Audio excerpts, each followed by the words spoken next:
Então a gente vai partir para o nosso próximo painel, né? A gente vem numa programação onde a gente conversou na parte da manhã com as esferas governamentais, né? Depois passamos aí pelos comitês olímpicos, né? Paralímpico e olímpico, e agora a gente vai trazer a discussão para a dimensão dos clubes, tá? Então eu queria convidar aqui o Emerson Apel, que é gerente de esportes e relações institucionais do CBC. Obrigado, Emerson. Isso. Ali. E o João Batista, presidente do CBCP, Comitê Brasileiro Paralímpico, Comitê Brasileiro de Clubes Paralímpicos. Obrigado, João. Prazer.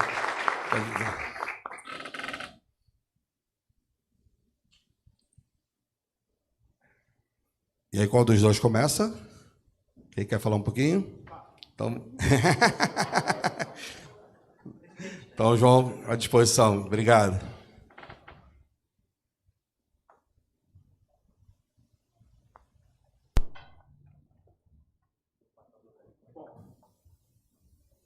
Alô, alô, alô.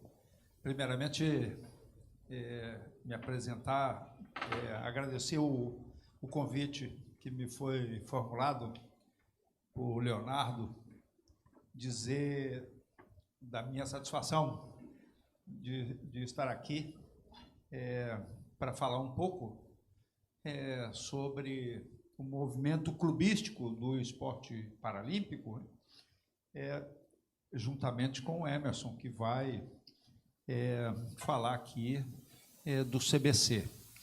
E o CBCP é uma costela extraída, né, do CBC num acordo. Eu vou contar essa história para vocês daqui a pouco. Bom, meu nome é João Batista Carvalho e Silva. Eu atualmente tenho 70 anos. Milito no movimento de pessoas com deficiência desde o início da década de 80. Eu tive o privilégio, né, de me envolver com o esporte na perspectiva de que o esporte chover no molhado aqui, né, dizer que é a melhor ferramenta para a inclusão, inclusive e especialmente de pessoas com deficiência. Eu criei aqui no Brasil, em 1986, o futebol de amputados. Nasceu lá em Niterói. Aliás, praticamente tudo que a gente sabe hoje nasceu lá em Niterói, né? O berço é Niterói. A gente começa a jogar futebol de amputados, anda pelo mundo, e aí os meninos que jogavam futebol sentem a necessidade de também estar incluídos nos Jogos Paralímpicos na condição de amputados, com suas próteses, enfim. Porque, até então, amputados, para participar de Jogos Paralímpicos, tinha que necessariamente sentar na cadeira de rodas, né? Exceção da natação. E em 92, então, 90 a gente cria a BDA, Associação Brasileira de Desporto para Amputados. 92 a gente vai à Paralimpíada de Barcelona, com o primeiro amputado competindo com próteses. Eu acho interessante contar uma história aqui, né, para vocês que são do esporte. Eu tinha a responsabilidade de inscrever na Paralimpíada os atletas amputados. E eu fui assim muito pressionado para escrever no salto em distância, que nós temos salto em distância e salto em altura, João do Pulo, que vinha, né, de recordista mundial do salto triplo, medalhista, né, não de ouro, porque conto na sequência a história em Moscou, e as pessoas queriam que eu escrevesse João do Pulo para competir. E eu digo, não, isso não jamais farei, porque João do Pulo se acidentou em 1981, nós estamos em 1992, 11 anos depois, João do Pulo despreparado, para além de outros problemas. Eu digo, como é que eu vou levar um atleta que é recordista mundial do salto triplo para perder na Paralimpíada? Isso não tem cabimento. E eu, então, disse, eu posso levar João do Pulo, na condição de convidado da delegação, e João do Pulo vai saber o que é os Jogos Paralímpicos e se preparar para futuras edições. E João do Pulo transformou-se no assunto da Paralimpíada de Barcelona, em 92, por conta de que o técnico da Estônia, de atletismo, havia sido técnico da União Soviética nos Jogos de Moscou, e lá confidenciou a João que João tinha sido roubado, que os árbitros haviam desqualificado seus 2 melhores saltos para dar a medalha para um soviético, né? E isso, enfim, transformou-se aí no assunto, né? Não somente em Barcelona, mas também aqui no Brasil, né? O governo brasileiro dizendo, vamos retomar a medalha do João, vamos, enfim. Acabou que o João recebeu uma réplica, né, da medalha que havia sido tirada dele.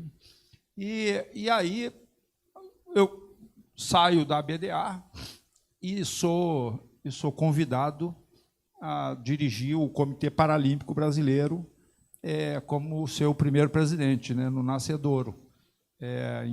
O Comitê Paralímpico é criado no dia 9 de fevereiro de 1995, e eles me indicam para presidir o Comitê Paralímpico. E eu, assim, Deus sempre foi muito generoso comigo, sabe? E eu tive assim a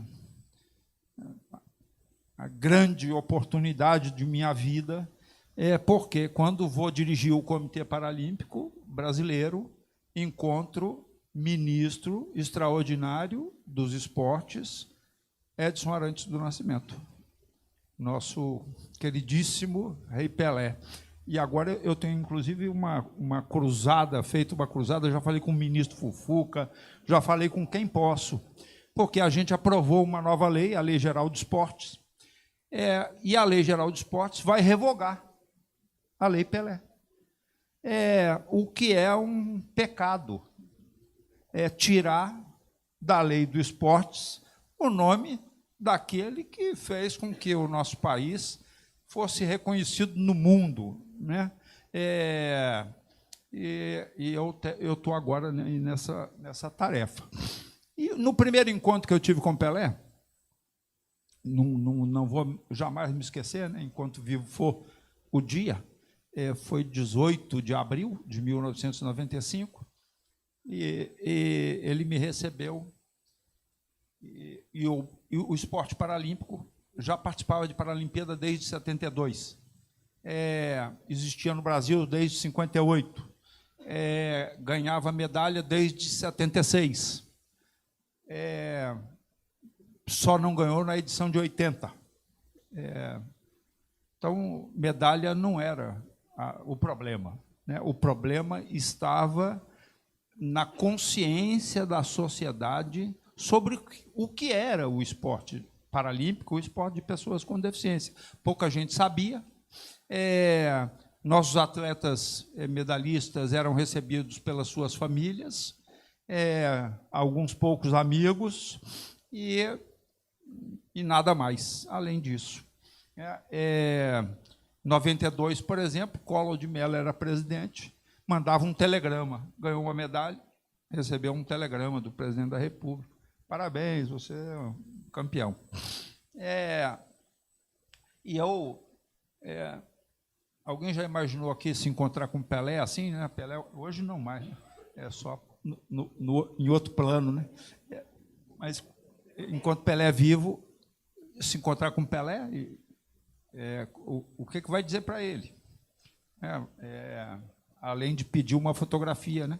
Que era o que todo mundo fazia, e ele tinha uma paciência de Jó, porque não tinha celular, você não via a foto, batia com essas máquinas, né, de filme de rolo, e ele dizia, bate outra, porque essa pode ter queimado, faz outra foto. E eu disse, caramba, eu vou pedir um dinheiro a ele para ir à Paralimpíada, em 96. É pouco. Eu pensando assim, as pernas tremendo, eu cheguei lá na frente dele e disse, ministro, eu queria pedir desculpa ao senhor, mas nós não precisamos do ministro. Também não dei tempo a ele de dizer, a porta está ali. Não precisa do ministro, está fazendo o que aqui? Emendei, a gente disse, precisa do Pelé. Nós precisamos do Pelé para virar uma página, para que a gente ganhe o coração das pessoas. E ele ficou olhando para mim e disse, rapaz, eu vou estar junto. Vai contar comigo para aquilo que for preciso e para aquilo que eu puder fazer. Pelé não foi aos Jogos Olímpicos de 96, mas foi aos Paralímpicos. Ficou lá conosco 10 dias. Pelé abriu portas, me aproximou de patrocinadores, me aproximou de artistas, me aproximou dos meios de comunicação. E não tinha quem pudesse negar, né, alguma coisa a Pelé. Me lembro, em 95, nós fizemos os Jogos Brasileiros Paradesportivos, os primeiros, em Goiânia, e eu fui a ele e disse, ministro, nós estamos com um problema. Nós precisamos de 1000 passagens para deslocar atletas e técnicos e membros de delegação de todo o país para Goiânia. E ele disse, espera aí, João. Chamou a Maura, que era a secretária, disse, liga para a comandante Rolim para mim, por favor. Maura ligou, comandante Rolim, o ministro Pelé quer falar com o senhor. Para de fazer aquilo que estiver fazendo. Não tem jeito de não atender Pelé. E quando atende o telefone, Pelé disse, Rolim, preciso que você dê 1000 passagens aí para o esporte paralímpico, João Batista, vai aí falar com você. Também, comandante Rolim, não teve como negar, né? Um pedido de Pelé, não nega. Então, a gente conseguiu fazer com que o esporte paralímpico começasse a ganhar algum protagonismo na mídia. Nós compramos os direitos de transmissão dos Jogos pela primeira vez, em 96. Levamos 4 jornalistas acompanhando a delegação, uma equipe de TV, da TV Educativa, para que a gente pudesse trazer para o Brasil as primeiras informações e imagens sobre o que era a Paralimpíada e os Jogos Paralímpicos. Pelé fez mais, né? Pelé deixou como legado a lei que leva seu nome, a Lei 9615, que reconheceu, depois de 40 anos, o esporte paralímpico, o Comitê Paralímpico Brasileiro, como integrante do Sistema Nacional do Desporto, no mesmo nível do Comitê Olímpico Brasileiro. E foi assim a semente plantada que deu os frutos que dá hoje, né? Todos aqui sabem o que é esporte paralímpico? Hoje, o Comitê Paralímpico Brasileiro, alguém aqui conhece o Centro de Treinamento em São Paulo? Tem um centro de treinamento, seção, que tem 4 no mundo, se tiver. 25 anos depois. E eu, Pelé deixa o ministério em 98, nós ficamos órfãos, né? 3 anos de idade, perdemos o nosso grande patrocinador, né? O cara que botava a mão na maçaneta, abria as portas, mas ficou o aprendizado. Eu continuei, né, da mesma maneira, fazendo com que o nosso esporte chegasse ao coração das pessoas. Fiz 98, montei uma arena na praia de Copacabana, levei o esporte para lá. Depois, em 2000, né, me preparando para os Jogos de Sydney,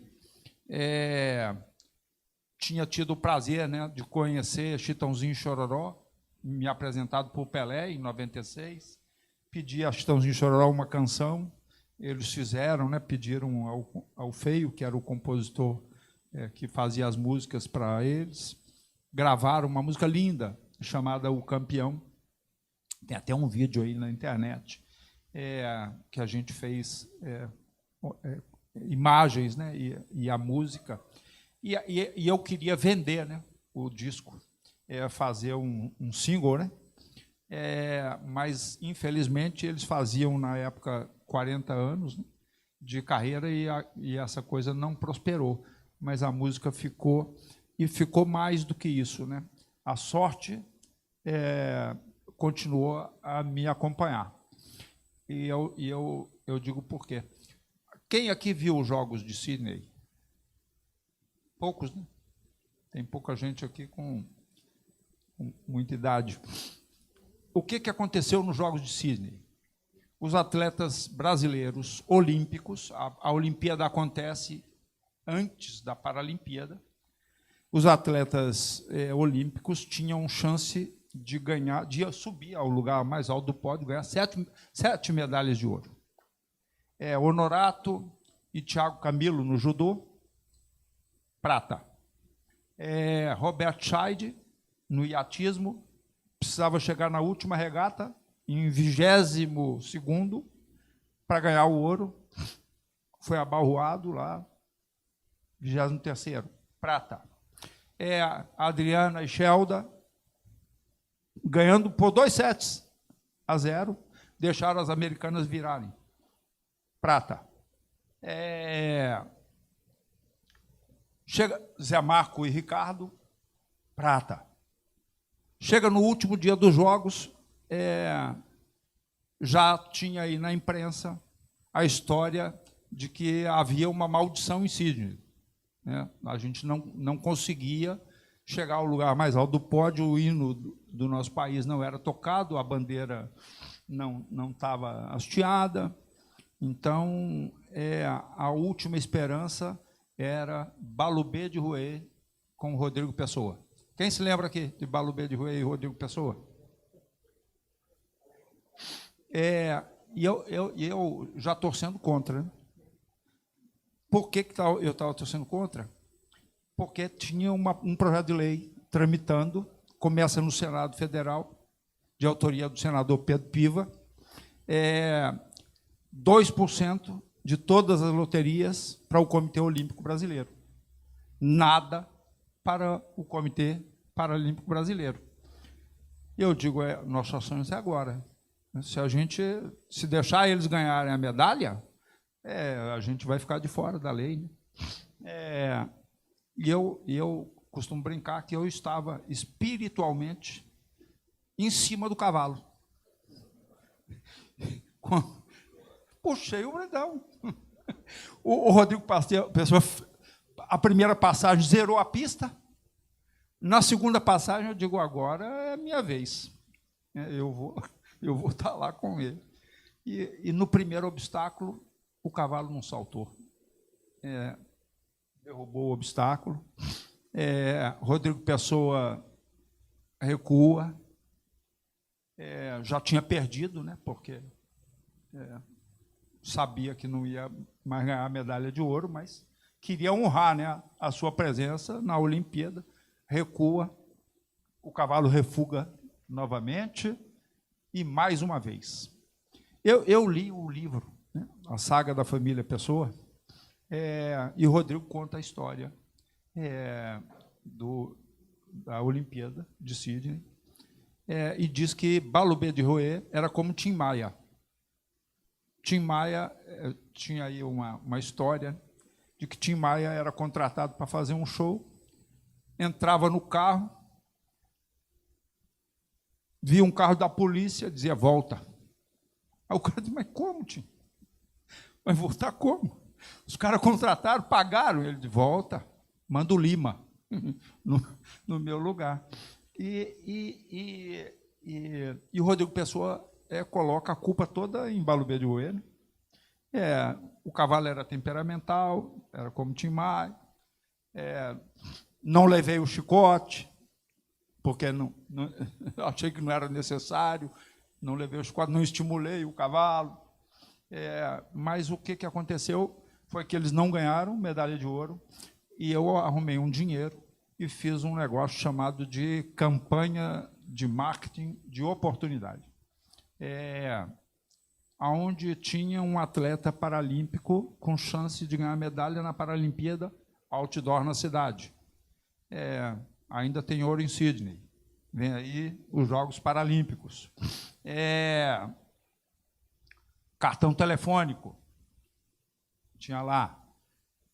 A esperança não terminou, né? Vamos trazer medalha para o nosso país. E eu estava na companhia do melhor patrocinador de esportes do nosso país. Eu posso até estar dizendo aqui uma heresia, mas é o meu conceito. Eu estava com o Banco do Brasil. O Banco do Brasil se associou ao Comitê Paralímpico em 1999, e o Banco do Brasil faz mais do que patrocinar.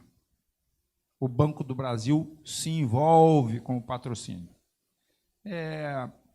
E o Banco do Brasil me proporcionou, então, não somente a fazer a campanha, mas também a levar 27 jornalistas para os Jogos de Sydney, comprar novamente os direitos de transmissão. A TV Globo ficou lá, pediu a mim que eu autorizasse, eu tinha os direitos de transmissão dos Jogos, eu quem autorizei a TV Globo a trazerem imagem, né, para o país, também não ia dizer não para eles, né? Vamos lá, vocês vão ficar lá.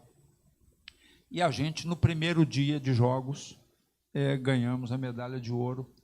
O hino foi tocado na Austrália, ganhamos com Tenório, um judoca cego, que ganha a medalha em 96, depois 2000, 2004, e ganhou em todas as edições, perdeu agora em Tóquio. Porque também é uma desgraça, sabe, Leonardo? Um menino, quer dizer, menino não, né? Já um senhor, 52 anos, 53 anos, tendo que botar o kimono para poder manter a bolsa atleta. O que acontece, não somente no esporte paralímpico, mas também no esporte olímpico. O cara vai à exaustão, né, para poder ter como sustentar sua família, né? Mas, enfim, aí eu deixo o Comitê Paralímpico com a lei aprovada. A lei Aguinaldo Piva, ela chega no Senado, no Congresso, na Câmara dos Deputados, os caras dizem, como é que não vai dar dinheiro para esse povo? Eles que ganham medalha. E nós, então, passamos a ter 15%. Vou aqui pedir licença a vocês para imitar a presidenta Dilma. 15% de 2%.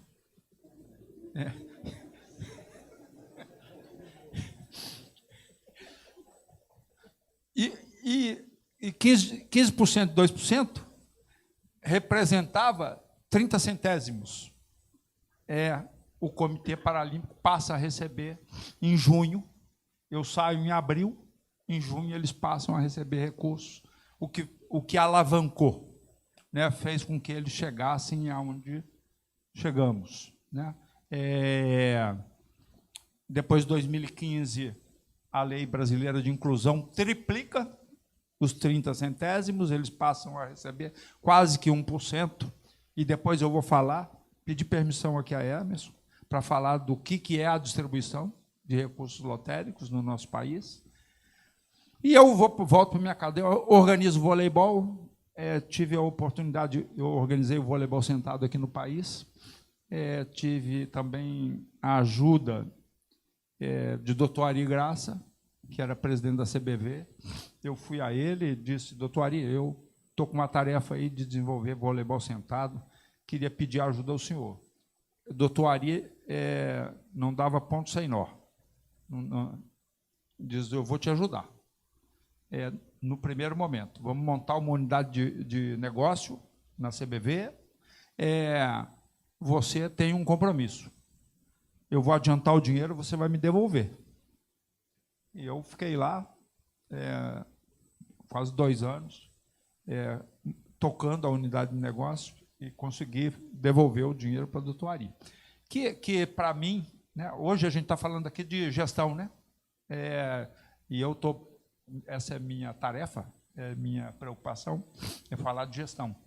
E eu, lá em 2003, tive a oportunidade de passar perto de 2 anos. Quanto tempo eu tenho, Leonardo?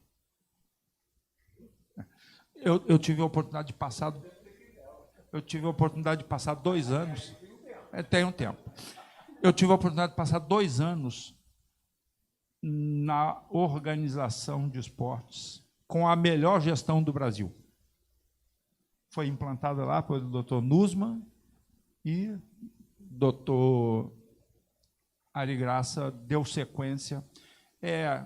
Naquela época, se preparou para ter ISO, a primeira entidade de esportes no Brasil a ter a certificação. Deixei o voleibol, eu levei a Mauri Ribeiro, né, para ser técnico, o responsável, né? Hoje o voleibol paralímpico, nos 2 naipes, né, meninas e meninos, ponta. Está disputando os 3 primeiros lugares em Paralimpíada, em Mundiais. E a Mauri foi o cara que deu o caminho técnico para o voleibol. Mas a Mauri não tinha nenhuma familiaridade com a gestão. E eu, assim, lamento profundamente, porque essa semana o TCU produziu um acórdão condenando a Mauri a devolver mais de 4 milhões de reais aos cofres públicos, multou a Mauri em 800 mil reais, porque a Mauri sabia bastante do que estava na quadra, muito pouco do que ele precisava fazer para fazer uma boa gestão. Mas eu vou chegar agora no CBCP. 2020, ano da pandemia, do Covid-19, arrumei uma briga lá, né, com o CBC.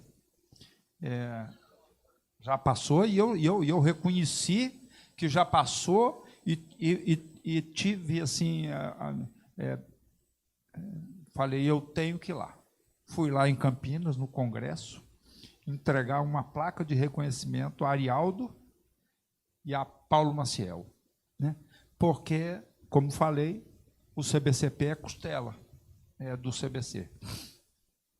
E o CBC tinha, como lá na lei, Agnello Piva, tinha também 15%. Voltei para Dilma. Só que o CBC tinha 15% de 0,5%, que é diferente de 15% de 2%. 4 vezes menos. Se eu não estou enganado.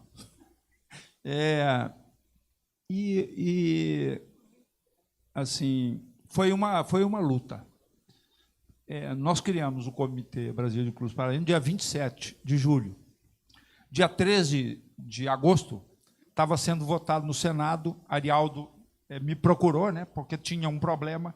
Eles lançaram o edital número 8, que tratava de recursos humanos, e a lei das loterias, a 13756, dizia o seguinte: o CBC tem que aplicar 15% do que ofere com loterias no esporte paralímpico, ou diretamente, ou transferindo dinheiro para o CPB, ou não cobrando filiação de associações de pessoas com deficiência. Talvez aí tivesse um maior problema, né? E eu fui procurado, então, Arialdo procura Misael procura a mim, vamos criar o comitê. Dia 27 nasceu, eles aprontaram as emendas, né? Fizeram as emendas para serem apresentadas no Senado para um PL que estava tramitando, que tratava de ações emergenciais na pandemia para o esporte, e a gente pegou uma carona. Apresentamos as emendas através do senador Romário e do senador Carlos Viana. As emendas do senador Romário levaram o número 11, que é o número que Romário fez gol a vida inteira, né, jogando com a camisa 11. E as emendas eram o número 11. Houve uma resistência grande, eu não vou falar aqui o nome da relatora, mas ela resistiu bravamente a aceitar as emendas para incluir o CBCP no Sistema Nacional do Desporto, porque ela dizia, com a sua convicção, como é que a gente vai dar vida a uma entidade que nasceu faz 10 dias? Botar no Sistema Nacional do Desporto. Não, vamos fazer uma discussão, vamos fazer audiência, vamos fazer isso.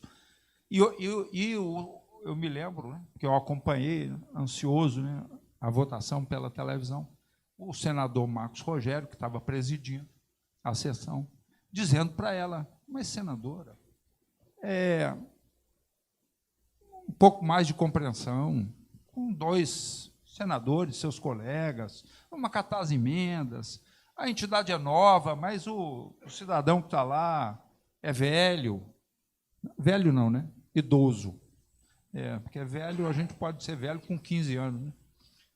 É idoso. E ela falou: não, não aceito. E, por fim, ela diz: eu sou do esporte. E no esporte eu aprendi que se ganha e se perde. É verdade, né? No futebol, a possibilidade de empate, né? Agora, na maioria das modalidades, ou ganha ou perde. Na modalidade dela, era isso. Ou ganha ou perde. E ela perdeu.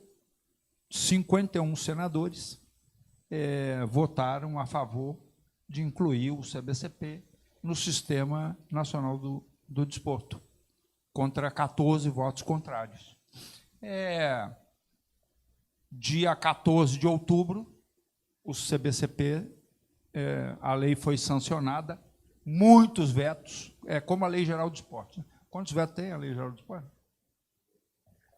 384 vetos na Lei Geral do Esporte.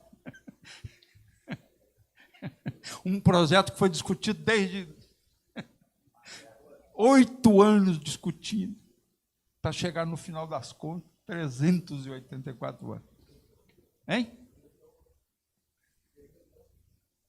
E ainda mudar o nome. Mas aí, 14 de outubro, são ao CBCP, e eu fiquei todo feliz, porque falei: agora vou esperar o dinheiro pingar na conta, né? Os 15% do 0,5%. Passou o tempo, nada.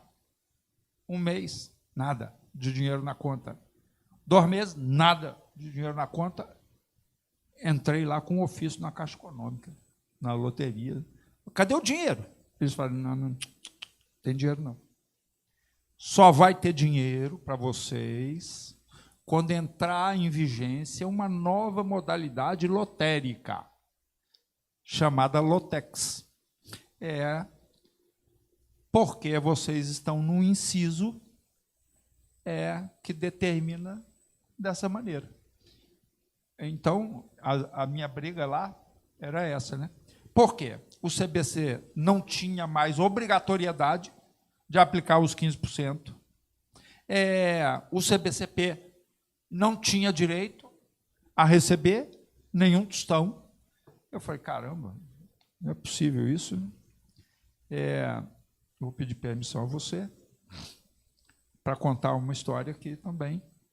Aí eu sou procurado pelo CBC com um documento. Você não estava lá ainda não, né, Emerson? Estava.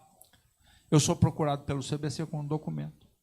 Um acordo quadripartite que deveria envolver o CBC, a FENAClubes, o CBCP, e o Arialdo dizia, João, o CBC tem que assinar. Bota um real. Eu dou 20 milhões. Vocês vão tocando aí com os 20 milhões. E eu fui leal, sabe, com o Arialdo, e como a gente deve ser. Disse a ele, o senhor me desculpa, mas eu não assino.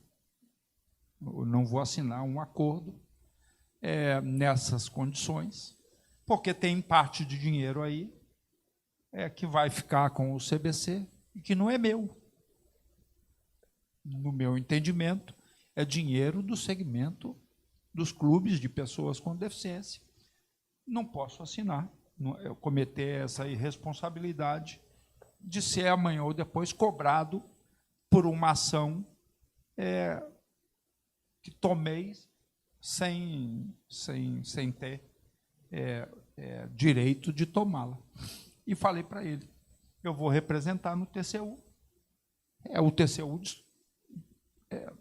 dá a destinação, que quiser o dinheiro. E foi o que fiz.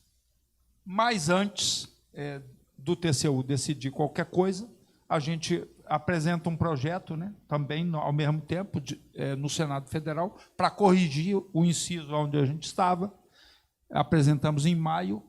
Em dezembro, ele foi votado, primeiro no Senado, depois na Câmara, com emendas que regularizaram a situação na perspectiva da simetria do segmento de esportes na área dos clubes. COB e CBC, CPB e CBCP. Entrei na história do CBCP e chego aqui com o mesmo sentimento que cheguei no CPB. No CPB eu tinha o sentimento de que era preciso me preocupar com medalha. Não. Eu cheguei com o sentimento de que era preciso fazer com que a sociedade pudesse saber o que era o esporte de pessoas com deficiência. Chego no CBCP, e aí o CBC tem toda a razão. O CBC dizia, não posso aplicar recursos naqueles que não sei nem se eles podem prestar conta. Gestão ruim, pouquíssimas exceções. Na maioria dos casos, a gestão é péssima. O cara é voluntarioso, ele quer fazer, muitas vezes faz, mas não tem preocupação alguma com a parte documental.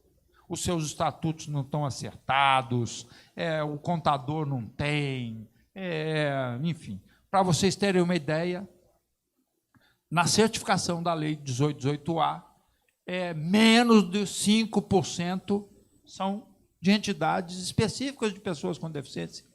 Isso demonstra claramente que a gestão está muito ruim, que a gestão é péssima.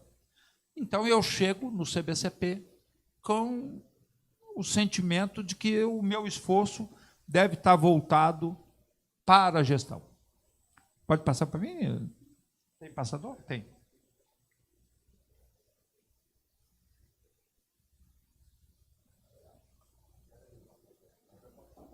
Sou ruim desse negócio. Bom, aí é o marco legal, já falei bastante sobre ele. Criação, lei aprovada, depois vai buscar o dinheiro, lei aprovada de novo. O Congresso é parceiro. Tem algum deputado aqui, não? Tem não, né? Então vou contar a história. Diz que o deputado morreu, né? E o deputado chegou no céu, São Pedro recebeu e disse, olha, o céu é isso aqui, tranquilidade, anjinho, tocando harpa, silêncio. Ele olhou aquilo, né? E São Pedro falou para ele, você tem uma oportunidade de tomar ali o elevador, descer até o inferno, vá conhecer o inferno, e você faz a opção, se você quer ficar lá, ou se você quer vir para cá. O deputado desce, quando chega no inferno, festa, baile funk, uísque para todo lado, mulherada. O deputado disse, rapaz, mas aqui é meu lugar. Nada de céu, eu quero ficar aqui no inferno. E o São Pedro disse a ele, você vai lá, faz a opção, agora você vem aqui e me diga, a opção que você tomar não tem mais volta. Ele volta, pega o elevador, vai em São Pedro e diz, eu só vai me desculpar, mas eu acho que eu vou preferir ficar no inferno. Eu acho que eu estou mais adequado lá. Lá eu acho que é meu lugar. São Pedro diz, você não pode voltar mais. Ele toma o elevador, desce, quando ele chega, cadê? O uísque, cadê a mulherada, cadê o funk? Não tem mais nada, é só fogo. Aí ele procurou, né, o capeta e disse, rapaz, acabei de sair daqui. Como é que transformou esse negócio assim? O capeta dizia, eu estava em campanha, agora ganhei sua alma. É isso aí. Não tem mais chance de você voltar. E conosco acontece a mesma coisa, né? Eu trabalhei no Congresso para aprovar 4 leis. Aprovei agora 2, né? Eu não, né? Os deputados. 2 leis em 1 ano e meio.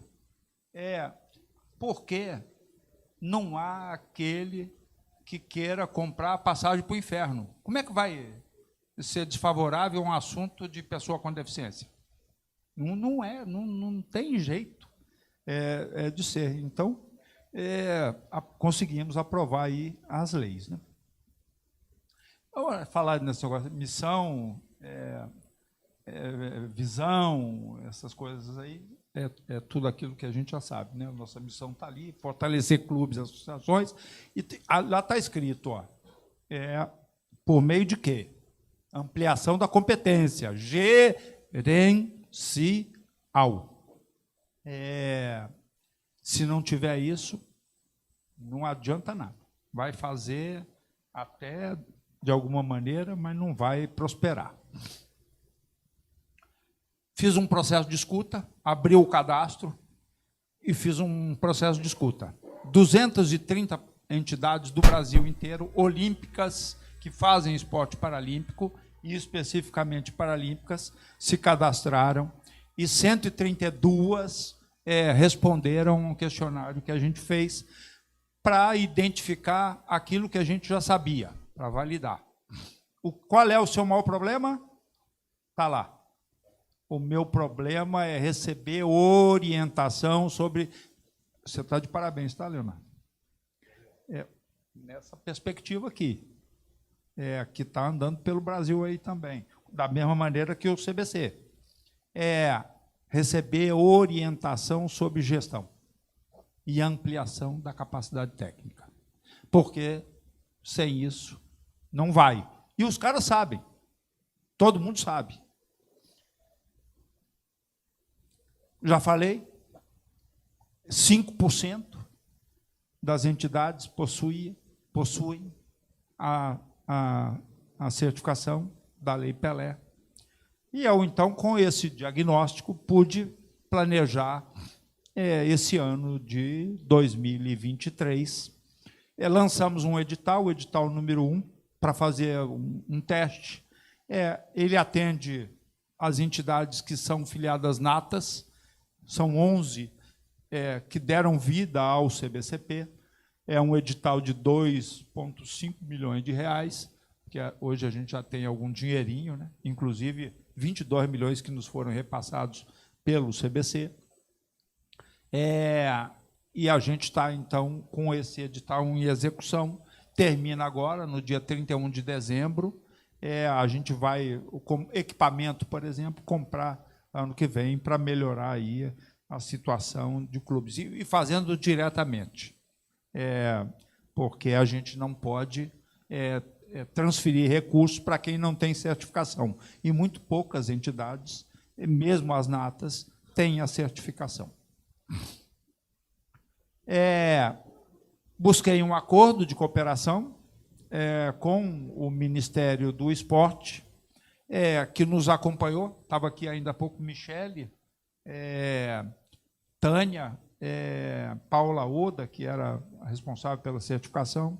Nós fizemos 14 etapas de o pessoal chama, né, o nome bonito é workshop, né? Eu chamava de jornada formativa, pelo Brasil inteiro. A gente começou pelo sul do país, fizemos os 3 estados do sul, Paraná, Santa Catarina e Rio Grande do Sul. Subimos para o Nordeste, fizemos 3 etapas lá, para atender os 9 estados. Voltamos para cá, para o Sudeste, fizemos Minas Gerais e Rio de Janeiro, depois 2 etapas em São Paulo, subimos para o Norte, fizemos todos os estados do Norte em 2 etapas, Manaus e Belém. Depois viemos para o Centro-Oeste, fizemos Mato Grosso e Brasília, e fechamos essa fase. Vamos agora entrar numa segunda fase, que é um processo de mentoria para ajudar esses clubes a melhor se ajustarem, né? Ali as etapas concluídas, quantos estados, a gente fazia para 50 pessoas por etapa, então aproximadamente 700 entidades estiveram presentes nesses workshops. Aumentamos o número de filiação, né, com o resultado disso, em 600%, éramos 11, hoje somos 81. A expectativa é que a gente chegue no final do ano com entre 120 e 150 e vamos fechar a janela de filiação. Para quê? Para a gente fazer um melhor planejamento para o ano de 2024. Porque se a gente deixar aberto e o cara podendo participar de edital, a gente acaba que não consegue fazer um bom planejamento. Deixa eu ver aqui como é que eu faço para virar. Tem um videozinho curto. Está sem som? CBCP em ação. O workshop para gestores de entidades de prática paradesportiva. A primeira região foi o sul do país.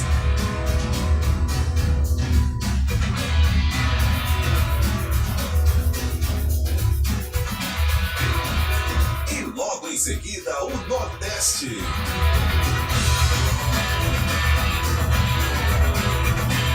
Sudeste.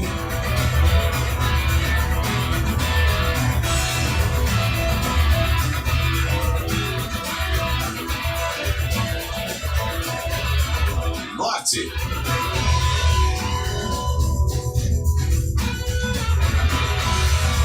E por último, Centro-Oeste.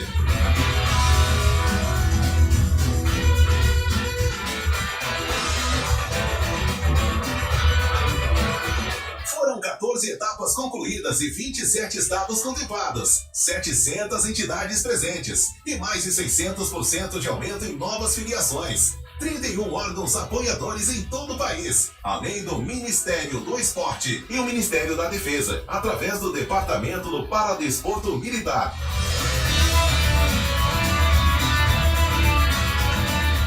Com um só objetivo: ser uma janela de oportunidades para o paradesporto nacional. Somos movidos por realizar sonhos e em 2024 queremos tirar ainda mais sonhos do papel. Até lá!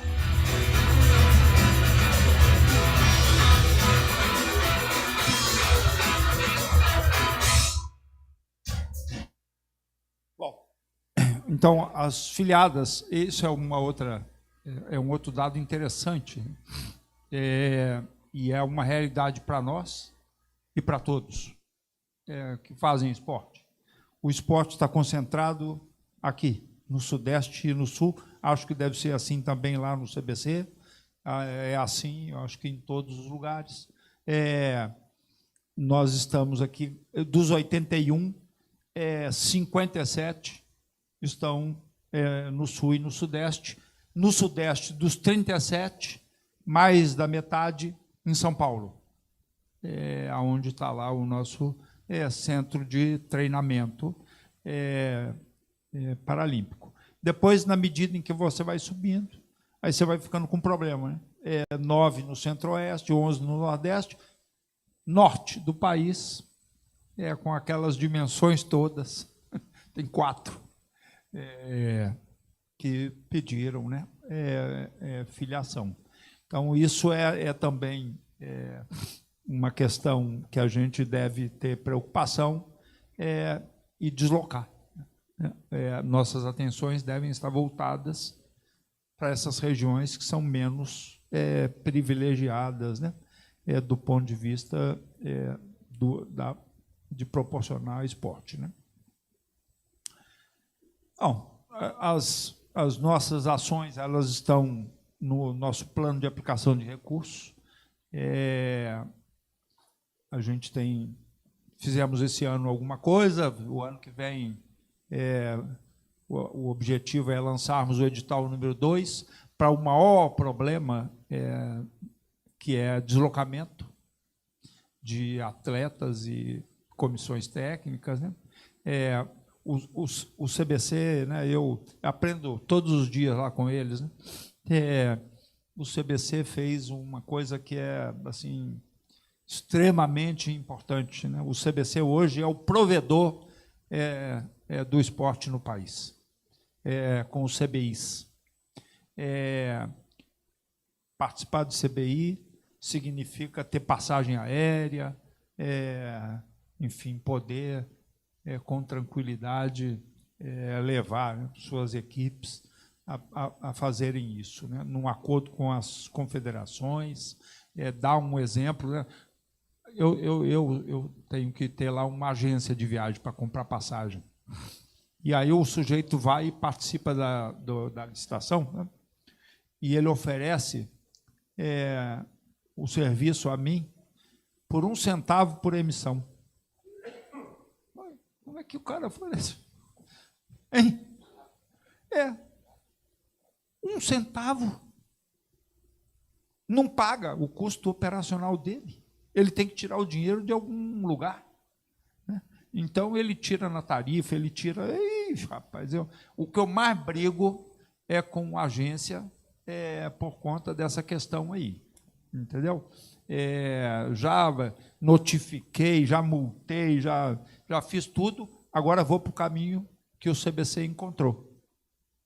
Pioneiro, desbravou acordo de cooperação com as aéreas, e o CBC faz a emissão ele próprio, né?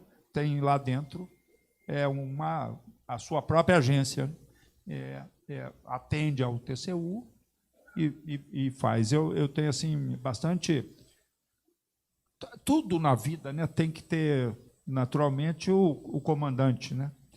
Mas tem que ter aquele que toca, né, o assunto, né? E lá no CBC, acho eu, pelo que observo, né, que a Giane quem dá a questão administrativa, né? A tranquilidade, né? Para a questão administrativa fluir. Né? Uma mulher. Valente ela, hein? Jana. Então é isso aí. Então, nossas redes sociais. Mais uma vez, agradecer, né, o convite para estar aqui. Eu daqui a pouco vou para o aeroporto, vou para Campo Grande. Eu estou andando mais do que notícia ruim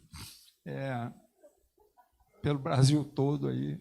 Eu cheguei ontem à noite de Salvador, passo aqui um dia, vou para Campo Grande, porque minha tarefa é essa. Minha tarefa é consolidar o CBCP e vou dizer por quê. Antes de terminar. Alguém aqui sabe como é que é distribuído o recurso de loteria? Sabe? Posso contar? Então, vamos lá. Recurso de loteria é distribuído da seguinte maneira. Quem mais recebe é o COB, o Comitê Olímpico Brasileiro. Não vou falar em percentuais, vou falar em dinheiro. Porque percentual, eu fui numa audiência pública na Câmara e falei, quem mais recebe é o COB, recebe 1,72%. Aí o deputado Luiz Lima me atiçou. Falou, João, 1,72%, quem é que sabe o que é isso? Representa. Fala aí quanto é que é. Em dinheiro. Eu falei, deputado, não faça isso comigo. Ele disse, fale.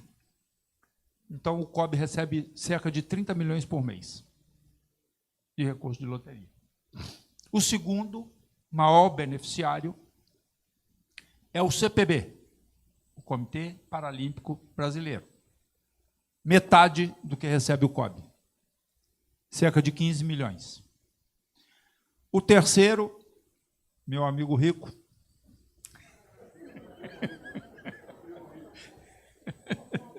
primo rico, me deu 15% de 0,5%. E tem mais, hein? É cruel, não é nem injusto. A gente estava discutindo agora a lei das apostas eletrônicas. E aí, nós temos lá um grupo, né? Os presidentes dos comitês. Né? Olha só. O critério utilizado é o mesmo critério de distribuição de loteria, da 13756. Então, a você, João, ao CBCP, cabe 1,4 centésimos. Cabe 50% ao COB, novamente Dilma. 50% era 1%, né? Agora eu acho que é 2%, né? 50% ao COB, 25% para o CPB, 14% para o CBC, não sei o quê, 1,4% para você. E eu falei, não quero. 1,4% não. Por favor, pode ficar com ele. Distribui aí para vocês. É 1,4%, porque eu vou ficar livre. Para quê? Para ir lá e brigar por um percentual maior, né? Fizeram comigo o que eu fiz lá com o Pelé. Né? Antes que eu pudesse dizer assim, estou saindo da reunião, eles falaram, quanto é que você quer, João? Eu falei, meu Deus do céu, eu queria mesmo era o que tem o CBC, né? Mas aí o cara ia falar assim, chegou agora, já quer sentar na janela? Não vai. Aí me deram 5 centésimos.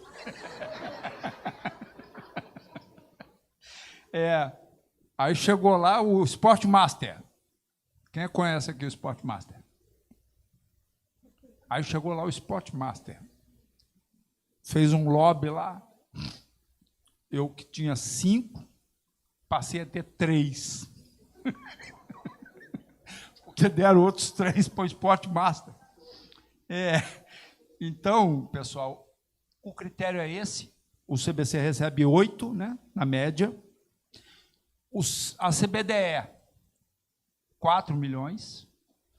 A CBDU, 2. Coitado. 1. O que já é bastante, né? Para quem está começando agora, já é bastante coisa, né? Então,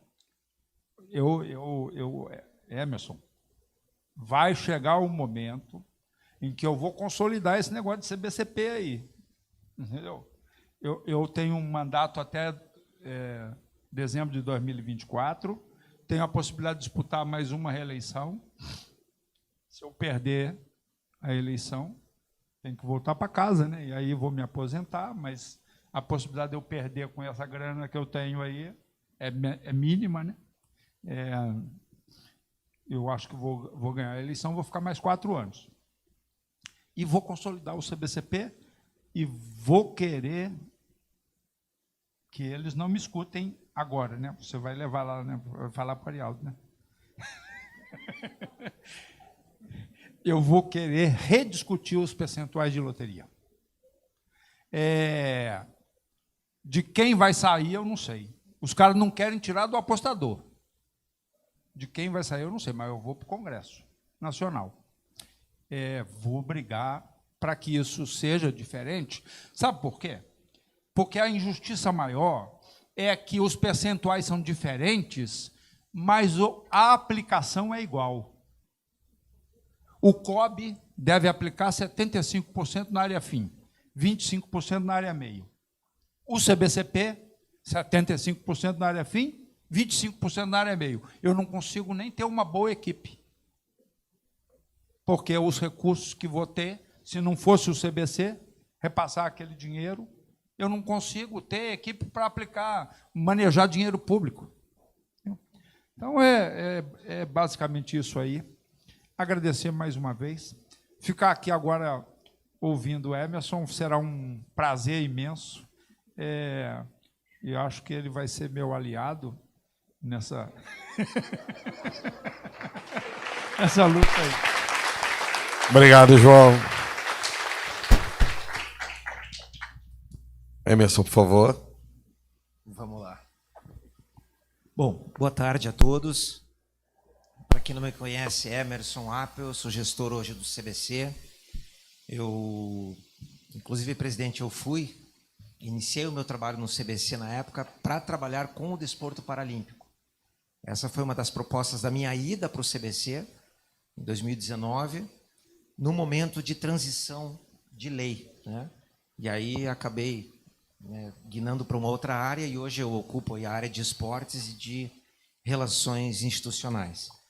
Bom, eu primeiro quero agradecer ao Léo e toda a sua equipe, João, Fred, toda a equipe do IDEC. Prazer estar aqui. Quando o Léo me falou há um tempo que ele estaria realizando esse evento, e na hora eu falei, não, estou dentro, estamos juntos, porque o mais importante de tudo isso é a capacitação. Recurso hoje, público, lotérico e não lotérico, tem. Nós temos recurso, o país ele tem recurso, mas falta muita mão de obra, muita mão de obra. Eu tive o prazer de trabalhar 10 anos no mundo acadêmico, numa universidade. Eu sou de Curitiba, hoje eu estou cidadão campineiro, porque uma das sedes do CBC é Campinas. Não levei minha água lá de Curitiba. E aí a dificuldade de você ter mão de obra, né, para capacitar, e eu vou citar alguns exemplos, alguns números aqui também, dessa necessidade de ter pessoas trabalhando com projetos, com gestão esportiva, de uma forma séria, porque é aquilo que eu aprendi, você tem 3 vitórias quando você trabalha com recurso público. A primeira é quando você aprova um projeto, né? A segunda é quando você recebe o recurso e você executa o recurso. E a terceira é quando você faz a prestação de contas e aprova a tua prestação de contas. Porque o Brasil é um país que eu converso com muitas pessoas do Legislativo e também do TCU hoje. Infelizmente, para quem trabalha com recurso público, a visão que se tem dentro desses órgãos é que todo projeto tem fraude. Vamos minimizar as fraudes. E nós não precisamos, nós não precisamos apenas ser honestos, ser transparentes. nós precisamos provar que nós somos honestos, que nós somos transparentes.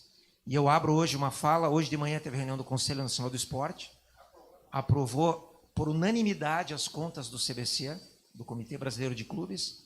Fizemos uma postagem hoje já, eu também fiz uma postagem no meu LinkedIn, e o CBC vem de uma auditoria do TCU, que ficou 8 meses analisando todos os recursos de 2014 até 2021, e também no acórdão do TCU, algo que eu nunca vi, né?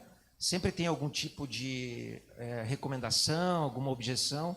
Não só não teve isso, como teve um dos itens de boas práticas. Eu nunca vi um acórdão do TCU de uma entidade esportiva que rege recursos públicos que tem uma citação de boas práticas, né? Então isso faz com que a gente se sinta muito orgulhoso, né? E não só pelo CBC em si, mas pela contribuição que o CBC tem hoje no cenário esportivo nacional. Eu vim de clube, fui 29 anos gestor de clube, já estive sentado no lugar de vocês, entendo um pouco das dores de vocês, né? E hoje a gente entende que o CBC tem um papel fundamental, né, como o presidente João falou há pouco, um papel fundamental dentro do cenário esportivo nacional. E o CBC foi um dos apoiadores, na época do CBCP, na promulgação da Lei 14.073, né, lá de 2020, e porque nós entendíamos também que o cenário esportivo nacional é esse, o retrato é esse, COB, Comitê Olímpico do Brasil, e CBC. CPB, Comitê Paralímpico Brasileiro, e CBCP.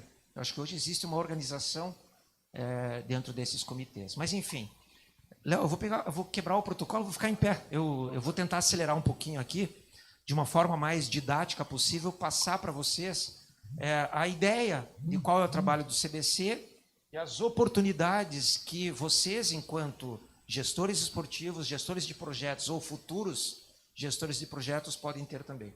Eu só queria fazer uma rápida enquete aqui. Quem aqui é gestor direto só de projetos esportivos? Levanta a mão, por favor.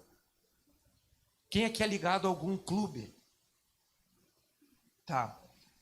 Clube, quando eu falo associação, instituto, clube, tá.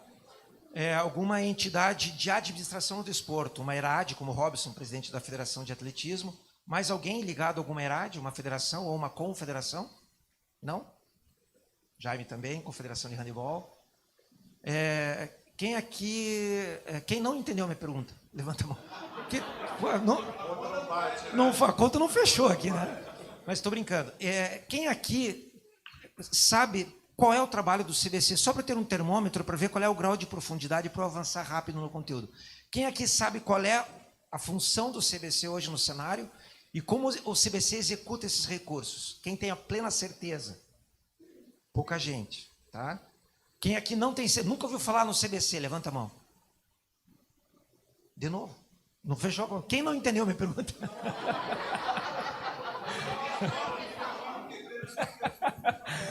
E quem aqui ouviu falar do CBC sabe que existe.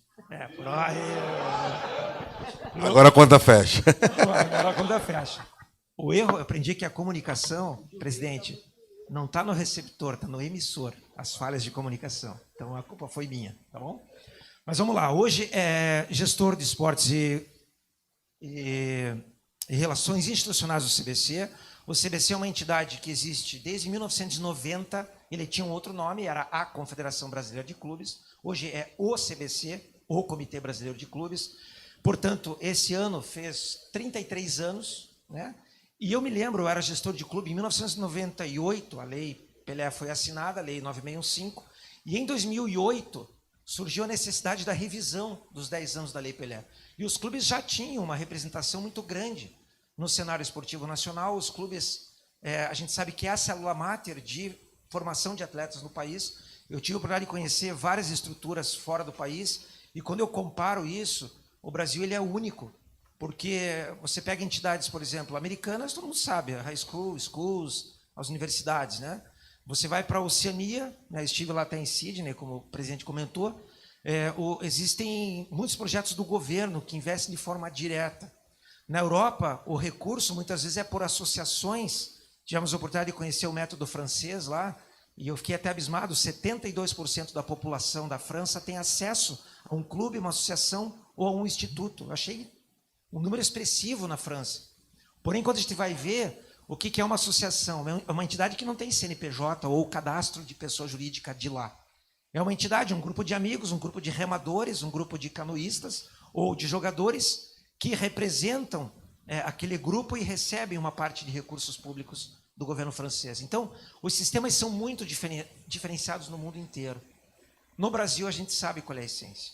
E lá em 2008, quando se falava já da revisão dos 10 anos da Lei Pelé, os clubes já vinham pleiteando isso e a gente trabalhava junto ao Legislativo, cada um nos seus estados, para que um percentual desses recursos públicos chegassem até os clubes. E isso aconteceu em 2011, com o advento da Lei 12.395, assim como a Lei 14.073 de 2020, quando o CBCP passou a fazer parte do Sistema Nacional do Desporto. Lá em 2011, por meio da Lei 12.395, o CBC passou a fazer parte do Sistema Nacional do Desporto, equiparou os seus demais comitês ao Comitê Olímpico do Brasil, Comitê Paralímpico, CBDA e CBDU, na época, não existia o CBCP ainda, né? E ele passou a também receber esses recursos públicos para repassar para os clubes. E aí, até que se saiam todas as legislações, todos os decretos regulamentadores, esse recurso começou a ser descentralizado de 2013 para 2014, né? E aí, a lei foi sofrendo muitas mudanças, né? Nós tivemos em 2018 aquela fatídica MP 841, não sei se vocês lembram, e que logo após a queda da presidente Dilma, com o Michel Temer, presidente, assumindo, existia uma necessidade de criação do FNSP, o Fundo Nacional de Segurança Pública, e de uma hora para outra a Casa Civil resolveu tirar o dinheiro do esporte, da educação, da cultura, de várias outras fontes e jogar tudo no Fundo Nacional de Segurança Pública por meio da MP 841. E aí, naquele momento, eu tinha já uns 30 anos de profissão, naquele momento eu sentia a força do esporte no nosso país. Porque foi uma mobilização tão grande das entidades paralímpicas, das entidades olímpicas, das autoridades do esporte, dos ídolos, dos segmentos educacionais, dos segmentos universitários. E aí houve uma reversão disso para a lei, para a MP 846, estávamos lá, né? Léo, Fred, acho que o João estava lá também, alguns outros em Brasília, quando foi assinada a MP 846, que daí originou a Lei 13.756. Então, por que eu contei essa história? Porque os recursos que o CBC recebe, eles advêm da Lei 13.756. Muitos me perguntam, às vezes eu dou alguma entrevista, alguma coisa, e todo jornalista pergunta, Emerson, é a Lei Agnello Piva? É a Lei de Incentivo ao Esporte que o CBC recebe os recursos? Não, é da Lei 13.756, que é a lei que veio para regulamentar os recursos lotéricos, tá? Logo, o nosso financiador é aquele apostador. Os prognósticos numéricos da Caixa Econômica, 0,46%. Hoje, eles caem na conta do CBC e eles já são divididos em 3 contas correntes, para os nossos 3 eixos do programa de formação que eu vou falar há pouco. Antigamente era 0,5%, era 0,5%. Porém, o CBC declinou, 0,04% em favor do CBCP, mais um percentual também da FENACLUBES para o CBCP. Então foi tudo chororô que ele falou aqui. O CBCP recebe quase o mesmo recurso que o CBC. Não leve em consideração isso. Estou brincando. Mas o CBC, eu lembro assim, que foi uma entidade que trabalhou muito para que fosse criado o CBCP, porque nós tínhamos uma dificuldade muito grande de fazer esse recurso chegar até as entidades paralímpicas. Esse recurso não podia ficar represado. Tá ok? E como é que funciona, eu vou ficar mais lateralizado aqui, como é que funciona hoje o nosso cenário? Quais são as políticas que o CBC faz? Primeiro, o principal agente nosso de atendimento é o clube, são os clubes, né? Hoje nós já passamos em 940 clubes, vou passar daqui um pouco para vocês. Léo, você vai passando para mim aí que eu acho que não está pegando aqui. Aí nós temos as parcerias com as confederações e com o COB. Em que sentido, Emerson? Campeonatos brasileiros interclubes. O CBC não organiza campeonatos. O CBC homologa, ele chancela algumas competições das confederações e apoiamos essas competições. Ok? Na forma de campeonatos brasileiros interclubes. Este ano, 261 campeonatos brasileiros. Interclubes foram chancelados com as confederações, até especificamente esse é um trabalho também que eu tenho dentro do CBC. E o COB, em relação ao COB, as parcerias, nós conversamos diariamente com os gestores do COB, assim como os presidentes, né? Inclusive por força de uma política junto ao legislativo, mas também na parte de gestão, na parte operacional, né? Com os cursos, com as capacitações. E no nosso programa de formação, o que nós temos em alinhamento à política? O CBC, ele apoia os esportes que estão dentro do programa olímpico da próxima edição dos Jogos Olímpicos. Então, hoje, nós apoiamos os campeonatos, as competições das confederações que têm os seus esportes no programa Paris. Virou o programa Paris, programa Los Angeles 2028. Entraram alguns esportes, squash, o futebol flag, enfim. Já estamos em negociação também com as confederações para estar apoiando essas competições desses esportes do programa Los Angeles. Tá? Então, basicamente, o alinhamento é esse. Com o Ministério do Esporte, as competições, elas seguem as faixas etárias do programa Bolsa Atleta. Então, emissões de passagens aéreas a partir de 14 anos de idade. Por quê? Porque o programa Bolsa Atleta prevê bolsas para atletas a partir de 14 anos de idade. As competições que nós homologamos com as confederações, elas têm que ter o indicativo, o campeonato tem que ser indicado para o programa Bolsa Atleta. Por quê? Porque nós entendemos que os melhores clubes que formam atletas e que mantêm atletas têm os melhores atletas, os melhores resultados, logo, esses resultados vão dar bolsa para eles, a gente fecha o ciclo. Então, as competições têm que ser as indicadas para o programa Bolsa Atleta. E algo que o Rafa Pisciani comentou de manhã, que é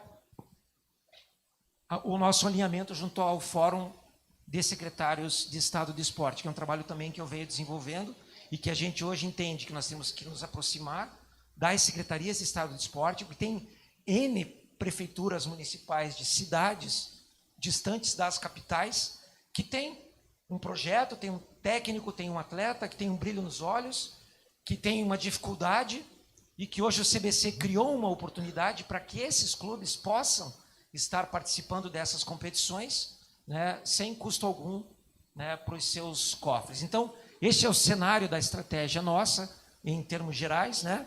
Aqui está o que eu falei, o apostador e a apostadora são os mantenedores do nosso projeto. O CBC, por meio de instrumentos, ele vincula os clubes em 4 categorias, aspirante, vinculado, filiado, primário e pleno, já vou explicar. E o que prevê a execução está no artigo 23 da Lei 13.756. O artigo 23 é que embasa o que nós fazemos com esse recurso. É a base do nosso programa de formação de atletas, ok? Esse slide aqui é o mais importante, para aqueles que levantaram a mão e falaram assim, eu já ouvi falar no CBC, eu nunca ouvi falar, ou não tenho certeza.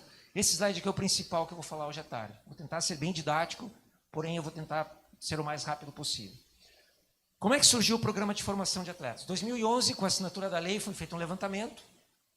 Eram apenas 17 clubes, eu era de clube na época. E aí, o primeiro levantamento, assim, poxa, vamos equipar os clubes. Os clubes têm os atletas, estão saturados, estão tirando receita ordinária das mensalidades dos seus associados para investir em material esportivo, em uniforme, em equipamento, né? E aí surgiu muitos equipamentos sucateados, mesmo os grandes clubes estavam defasados na qualidade dos seus materiais.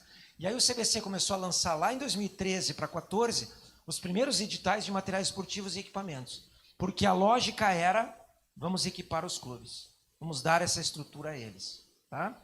Muito bem, os atletas já tinham materiais para treinar, uniformes para competir, uniformes para treinar, equipamentos de qualidade, o número de clubes foi crescendo, né? E aí, poxa, o que falta agora? Nós temos que ter treinadores habilitados. Não adianta só você ter o professor da musculação para ser o preparador físico. Talvez não seja a expertise dele. Você tem que ter um preparador físico. O técnico de alto rendimento, muitas vezes, tem que trazer de fora. Porque o teu técnico esportivo é de rendimento, é de formação. Então surgiu a lógica do segundo eixo, que é o eixo de recursos humanos. Então, uma parte dos recursos do nosso programa chega aos clubes para pagamento de folha de vários profissionais.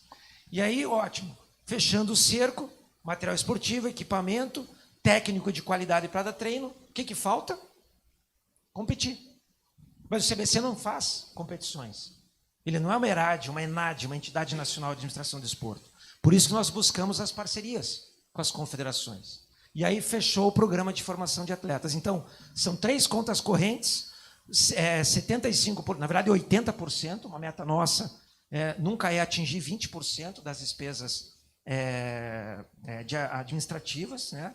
A gente tem como meta 80% investir no desporto olímpico, né? A gente está conseguindo manter, né? E aí fecha-se o programa de formação de atletas. Mas, Emerson, e os clubes? Como é que eles fazem parte desse programa? Como é que eles participam? Conforme a estrutura do clube, o que eles alcançam dentro do programa de formação de atletas? Vamos lá, começando pelo clube filiado pleno. Na época, os clubes eram filiados. O clube tinha que ter um estatuto social, uma ata de eleição, tinha que ter uma escritura pública, uma sede própria, né? E tinha que ter a certificação, a certidão de registro cadastral do Ministério do Esporte. Na época, eu lembro até que nem era o Ministério que certificava, era o próprio CBC que analisava os estatutos dos clubes e colocava em conformidade ou não com a legislação. Mas, basicamente, era isso. Só que o CBC, o que aconteceu? Poxa, nem todos os clubes têm sede. Então, é injusto esse recurso chegar apenas em clubes maiores, mais estruturados. E aí foi criado a categoria filiado primário. O filiado pleno, por ele ter todas as condições, ele tem acesso aos 3 eixos do programa de formação.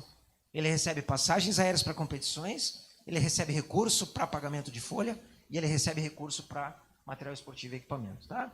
E aí, tudo bem, na época, então, o clube não precisa ter sede própria, mas ele tem que ter a certidão. Para ele poder receber o recurso, como o presidente João falou agora há pouco, as entidades têm que estar certificadas para que ele possa também passar o recurso. Isso é lei. Artigo 18 e 18A, que agora virou em artigo 36 da Lei Geral do Esporte. Que eu não sei se está valendo esse ou aquele. Alguns caíram, outros voltaram, né? Tem artigos na Lei Geral do Esporte que o artigo manteve-se e o caput foi revogado. Eu falei, mas como é que o artigo... Não, mas se tiver dúvida, remete à Lei Pelé. Como assim? Foi uma das maiores aberrações jurídicas, né, esportivas, esses vetos da Lei Geral do Esporte. Mas, enfim, esperamos que isso se corrija. E aí, veja, olhem a lógica. O clube não precisa ser grande, não precisa ter sede própria, mas ele, para receber recurso, ele tem que ter a certidão. É a lógica do filiado primário. Mas se ele não tem a sede própria, pode passar mais um, Léo, ele não tem acesso ao eixo de recursos humanos. Ele tem acesso apenas ao eixo de competições e de materiais esportivos e equipamentos. Mas vamos avançar mais. Vamos avançar mais. E se o clube não tiver nem a certidão? Tem clubes que não têm estatuto atualizado. É justo esse recurso não chegar.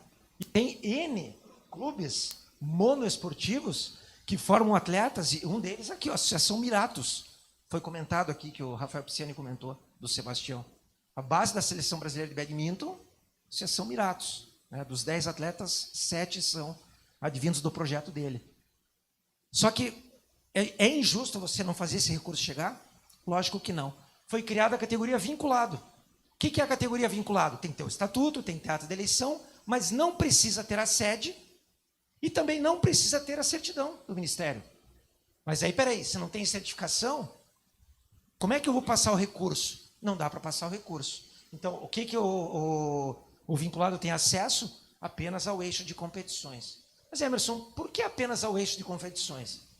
Porque no artigo 23 da Lei 13756, prevê que eu posso executar esse recurso por descentralização, por repasse ou por execução direta. O eixo de competições a gente executa de forma direta. E os 2 eixos de recursos humanos e materiais esportivos a gente faz por descentralização. Entenderam a lógica? Por isso que o primário e o pleno tem que ter a certidão. E o pleno tem que ter a sede própria para poder alcançar o eixo de recursos humanos. Tá? Então, essa é a lógica básica. Agora, Emerson, é injusto você, de repente, não ter um clube lá de Rio Branco do Acre, de atletismo, né, que tem uma competição principal, que tem 2, 3 atletas que participam do Troféu Brasil de atletismo, e esse cara não poder participar pelo menos uma competição no ano? E aí ele corre o risco dele perder aquele atleta para os grandes centros. O que nós criamos? Categoria aspirante. O que é a categoria aspirante? É a categoria que você só tem que ter um estatuto, uma ata de eleição e a vocação à prática esportiva e, lógico, uma declaração de filiação à federação local, porque está no SND, Sistema Confederativo. E o clube aspirante ele tem acesso também ao eixo de competições. E como é que a gente faz a competição? Como é que a gente faz a execução disso? O presidente João Batista falou há pouco. O CBC ele é a primeira instituição e a única, por enquanto, que conseguiu desbravar esse sistema. Criamos um edital, que é uma espécie de edital de licitação, mas é um edital de credenciamento das companhias aéreas. E hoje as companhias aéreas são credenciadas ao CBC. Emerson, como é que funciona isso? Hoje nós não compramos mais por agência, nós compramos direto com as companhias aéreas. Temos uma equipe de 12 pessoas que trabalham na plataforma da companhia aérea de forma direta. A licitação é feita direta, automática. Você faz os prints de tela, joga lá, define qual é o menor preço e compra direto. Uma passagem de 2, 3 mil reais, você paga 600, 700 em média. Com isso, nós chegamos a esse ano a executar uma projeção de 51 mil passagens aéreas. 51 mil passagens aéreas para 261 campeonatos. Esse foi um dos motivos das boas práticas no acórdão do TCU.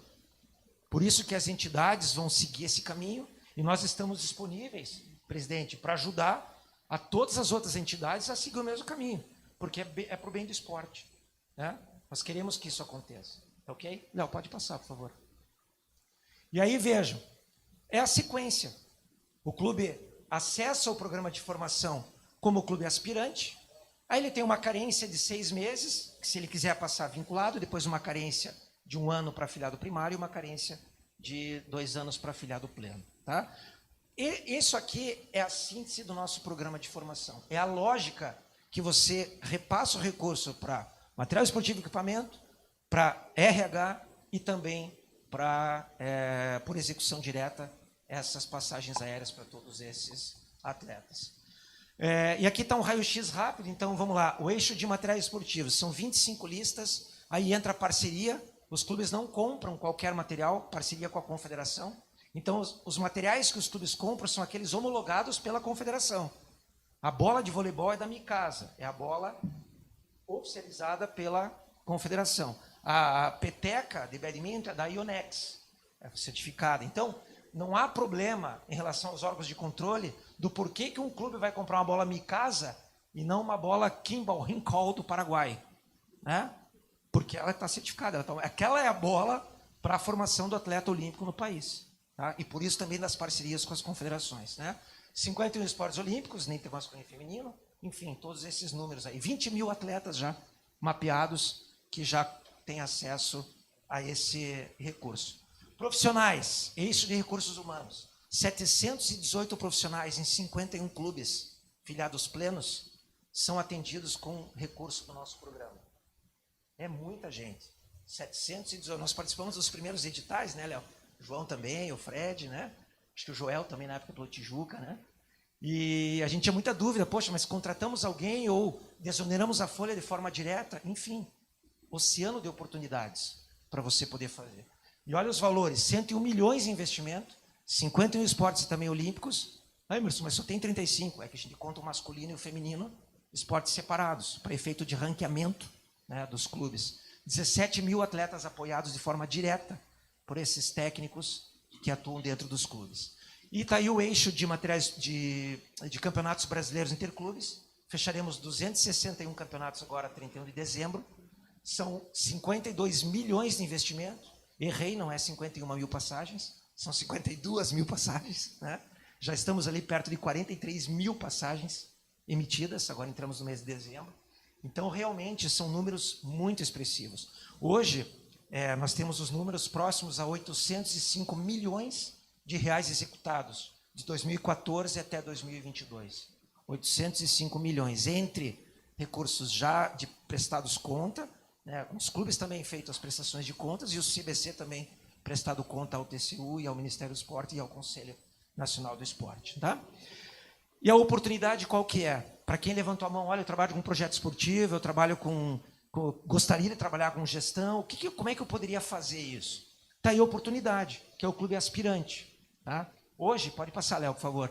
Qual que é essa oportunidade? Clubes, associações, institutos, eles podem entrar pela porta da frente, entrar pela entrada, como diz o outro, né? E poder estar usufruindo já de cara dos benefícios como Clube Aspirante. Emerson, quanto que paga? Nada. Emerson, mas eu não quero receber passagem aérea. Não precisa. Ah, mas eu não quero dar a contrapartida no meu uniforme, por quê? Nós temos que instruir as prestações de contas. A única contrapartida que o CBC pede é o selo de formação nos uniformes. É esse aqui, né? O bonequinho. Tá? Ah, mas por quê? Nós temos que prestar conta disso. Tá? Agora, por que não querer pelo menos 4 passagens aéreas para um campeonato brasileiro? Eu rodei muito esse país, conheço muitas estruturas e essa dinâmica resolveu o problema de muitos clubes monoesportivos. Para não falar clubes pequenos, clubes menores, né? Léo, pode passar, por favor. Então, qual que é essa oportunidade, Emerson? Como é que funciona? O Clube Aspirante, ele está numa resolução de diretoria nossa, que ele prevê 2 passagens aéreas para um campeonato brasileiro interclubes por ano, ad eterno. Quanto tempo eu tenho que ficar aspirante? Quanto tempo você quiser. Ano que vem, no outro ano, você sempre vai ter 2 passagens aéreas. Porém, a mensalidade zero, né? E CBI, a prerrogativa é que 100% dos clubes estejam cadastrados minimamente como clube aspirante. Estava conversando com o presidente Robson aqui do atletismo e nós vamos fazer algumas ações que ele está propondo justamente para isso. Por que cadastrar todo mundo? É um mapeamento. Nós temos que mapear todos esses clubes. E aí o acordo com as confederações e as ligas nacionais é que, para participar de Campeonato Brasileiro Interclubes, o clube tem que estar minimamente cadastrado como clube aspirante. Se ele quer receber o benefício, é outra história. Se ele quer prestar conta com selo de formação, é outra história. Ah, e prestação de contas. Alguns clubes me ligam às vezes, Emerson, mas você nunca me pediu o bilhete aéreo, o boarding pass. Eu nunca mandei boarding pass para o CBC das passagens dos atletas. A gente tem o relatório de voados dentro da própria plataforma. Você imagina a gente controlar 50 mil bilhetes, Léo. Cara, muito. Olha, era gestor de clube. Eu nem perguntava nem quanto foi o campeonato. O cara desembarcava, cadê os bilhetes? Depois eu perguntava se ganhou, se perdeu, se alguém machucou, né? Brincadeira. Mas imagine você executar isso, uma loucura. E aí o CBC avançou como tantas outras coisas. Hoje um atleta, se ele lesiona, você pode trocar o atleta com 3 dias antes do embarque, sem custo. Você pode trocar um técnico, você não pode cancelar a passagem, nem dar o no-show, e nem remarcar, porque senão as taxas são altas. Mas você tem a condição de fazer troca. Quando que a gente conseguia? Nem com agência a gente conseguia isso. Então são avanços que o CBC teve junto às companhias aéreas que oxigenou muito o sistema. Muito. Eu sou de clube, volto a falar, eu já falava isso. O CBC lá atrás já salvava o esporte nacional. As competições nacionais talvez nem existiriam hoje. As de base. E muitas até de alto rendimento. E a gente sabe, porque é o trabalho que eu faço com os presidentes de confederação. Né? Não estou jogando confete para cima. Mas é a realidade. É a realidade mesmo. E esse recurso nós temos que ter toda a transparência do mundo, né, para aplicar de uma forma coerente. E eu tenho certeza que esse recurso está chegando direto no atleta. Não tem atravessador. Ou ele está recebendo a passagem aérea, ou o técnico dando treino lá dentro do clube dele, ou o material que está lá, ele está treinando com aquele material e está usando aquele uniforme para competir e para viajar. Né? Então a gente tem muito orgulho disso. E qual que é a oportunidade? Cadastramento dos clubes, falei há pouco, cadastrando agora, até o final do ano, a campanha é dobrada. Cada clube tem 4 passagens aéreas. Então, a hora... Parece aquele programa, Léo, ligue já, né? É agora. Não é isso, gente, não é isso. Mas por quê? Porque nós temos que mapear os clubes o mais rápido possível. Então, se vocês conhecem alguém, ou vocês têm interesse, ou alguém, qual que é o trabalho que nós fazemos, né, com os secretários? Semelhante até ao que o CBCP está fazendo. Os fóruns estaduais de formação esportiva, que eu já vou falar. Porque a gente identifica associações que não tem nem ideia que aquele atleta pode estar viajando, sem custo algum. Imagina aqueles 4 atletas em Rio Branco do Acre, viajarem para um Troféu Brasil, não, acho que era o Campeonato Sub-16, se eu não me engano foi na Sojipa, agora eu não lembro, que é tanto, 261 é duro guardar na cabeça, né? Mas se imagine 4 passagens aéreas de Rio Branco do Acre para Porto Alegre. Quanto que ele gastaria no preço que está hoje as passagens? E a gente tem essa possibilidade de comprar por credenciamento com as companhias aéreas. É uma oportunidade ou não é? E não é ligue já, não estou falando isso, hein? Vamos lá, Léo. Tentar ser o mais rapidinho possível aqui. E aí, por que surgiu isso? Porque lá também, aí começamos a mapear. Lá em Tóquio, chegamos a 88%. Pode passar ali, Léo, por favor. 88% da delegação olímpica era proveniente de clube. Agora pense em Emerson, os outros 12%. Em Tóquio não teve skate? Skate normalmente é praticado em clube, skate? Por enquanto. São 15 federações. Cada federação vai ter uma associação, já fiz a reunião com o Teco Padrates. Cada federação vai ter uma associação, aí o World Dream Tour lá, vai ter um CBI. Desculpe, fiz confusão com o surf e skate. Mas é a mesma coisa. Não tem. Desculpe, fiz a confusão. Então, essas associações é o vôlei de praia, muitos CTs na orla aí do país afora. Converteu uma associação, cadastrou, vai viajar sem ter custo algum. Agora, Emerson, mas eu quero ascender de categoria, eu quero depois passar vinculado, eu quero chegar a ter técnicos recebendo. Aí é exercício da ponta do lápis, aí é a gestão, é a capacitação. E aí o CBC faz isso, a gente pega na mão. Tivemos um fórum nacional com 1.400 pessoas em Campinas, que o Pisciani comentou hoje de manhã aqui. Para quê? Para levar todos esses clubes aspirantes para dentro de uma plenária. Alguém esteve naquele fórum nacional em Campinas? O presidente João Batista deu uma placa maravilhosa lá, que eu estive lá. Gente, um evento muito bacana. Hã? Não, nós aprendemos com vocês também. Léo, vamos em frente. E aí, gente, tudo bem, mas toque lá atrás. Só para encerrar aqui agora. E os Jogos Pan-Americanos, o que o segmento clubístico representa nos Jogos Pan-Americanos? Vamos lá, primeiro as matérias, pode ir passando, Léo, matéria,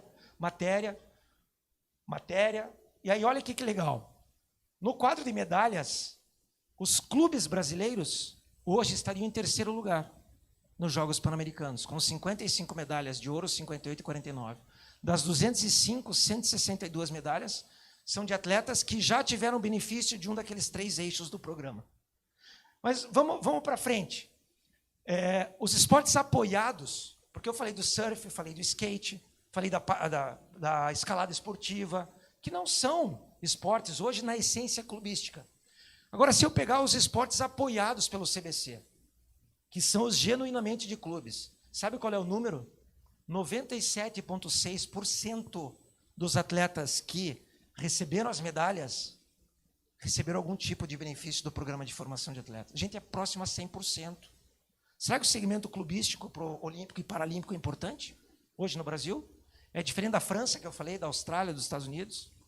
Está aí, os números estão aí. Pode passar, Léo, mais um ali. Ó. Aí eu fiz um ranking de clubes. Quantas medalhas? Pinheiros, nós tivemos 59 clubes que tiveram seus atletas medalhados. Olha, talvez algum clube de vocês aí, com certeza, né, esteve aí no pódio. E com certeza algum clube desse estaria no quadro geral de medalhas dos Jogos Pan-Americanos na frente de muito país. Né? Eu falei para o Léo que eu posso deixar esse material depois, aí o Léo replica para vocês, tá bom? E aí está o nosso cenário hoje.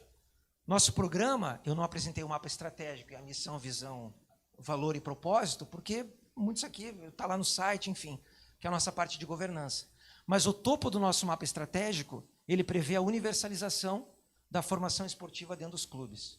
Qual que era a primeira meta? Atingir as 5 regiões do país. Atingimos em 2020.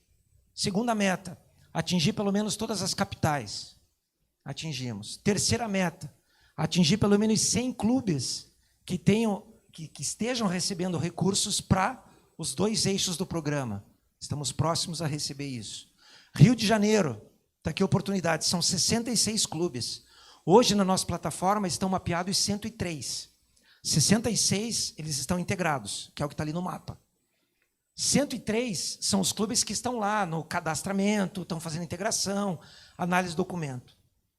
Desses 66, nós temos apenas um clube que é filiado primário, 5 clubes que são vinculados e 6 clubes que são filiados plenos, aqui no estado do Rio de Janeiro. Fiz uma fatia, estou falando só para vocês aqui do Rio. O que quer dizer?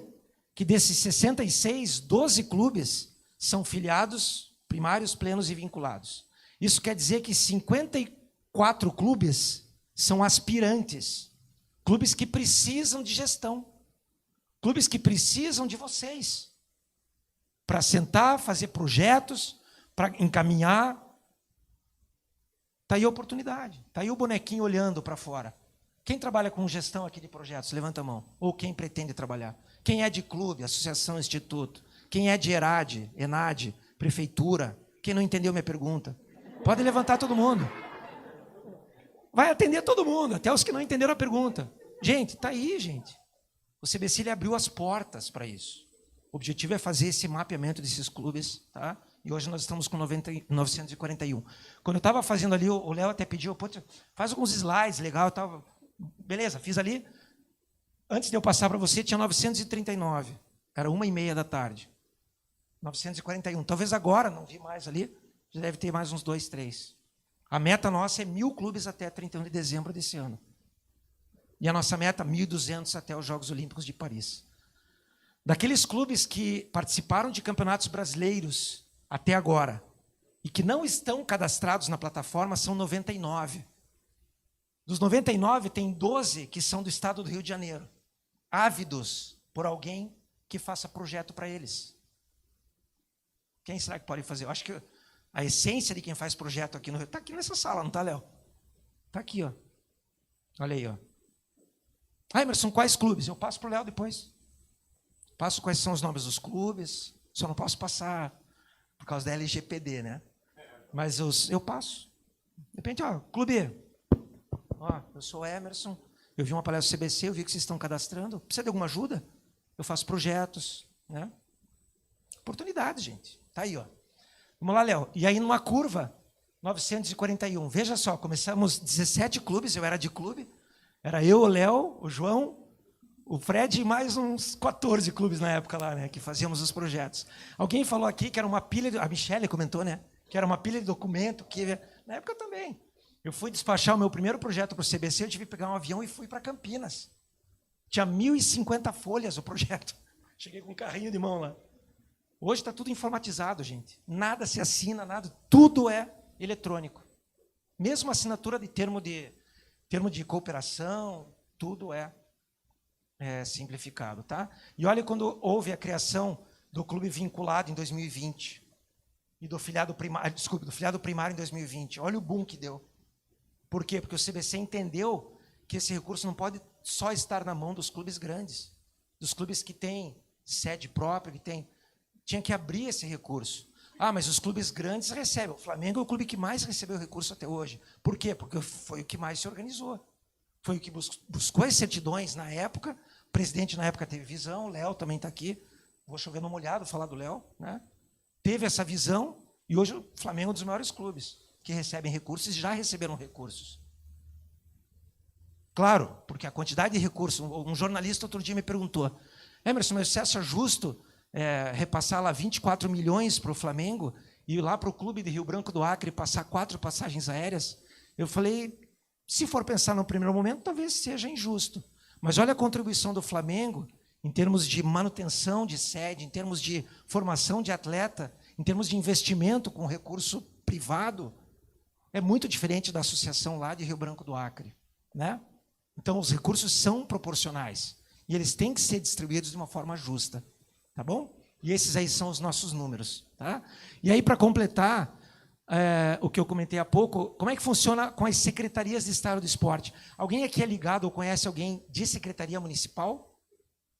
Ó, oportunidade. Por quê? Nós temos 3 embaixadores. Esse projeto até eu que estou coordenando. 3 embaixadores. O Lars Grael, o Emanuel e o André Heller, né? E aí nós 4 viajamos, vamos viajar 27 vezes, né? Viu como a gente aprende com você? A gente se espelha em você também. 27 estados, uma vez por mês. Já fomos para o Paraná. Semana passada estávamos em Recife. 24 de janeiro, Belém do Pará. Depois, enfim, né, uma vez por mês. Qual que é o objetivo? identificar essas associações. Recife, tinham 650 pessoas no fórum lá. Palestra do Lars, claro, ninguém vai para ver o Emerson. Todo mundo vai para ver o Lars, o Emanuel, né? Mas na hora que eu vou falar do programa de formação, eu tenho que tocar nisso. Porque aqui tem, lá na cidade, eu tenho uma entidade que não tem a menor ideia de como fazer com que esses atletas participem de competições. Ou se capacitarem, né? Já abro para vocês só um pouquinho, tá? Então, assim, gente, é para isso que nós estamos aí. A gente gosta de falar uma frase. O CBC é para vocês, é por vocês, e o mais importante, é com vocês. Nós precisamos ter todos vocês juntos para isso. E aí estão os fóruns, ó, as datas, enfim, depois estivemos no Paraná, Pernambuco, vamos para o Pará, Mato Grosso do Sul, São Paulo, Rio Grande do Sul, Rio Grande do Norte, enfim. Né? O calendário nosso está fechado até 31 de dezembro de 2024. Estamos abrindo agora, porque quem pede o sediamento é o secretário de Estado de Esporte, junto com o clube sede. Então, a gente abriu a janela, em 15 dias fechou todas as datas de 2024. Tá? E aí nós vamos abrir agora, provavelmente em janeiro, as datas para 2025. Porque o Estado não tem custo. A logística é nossa, os embaixadores são por nossa conta. Basta eles terem um local e as pessoas que queiram aprender ou querer ter uma oportunidade para estar integrando-se ao programa de formação. Tá ok? Era isso que eu tinha que falar, Léo. Desculpe se eu passei um pouquinho do horário. Acho que tinha uma pergunta ali, não sei como é que o João vai fazer agora a dinâmica de perguntas e estou à disposição para vocês. Obrigado.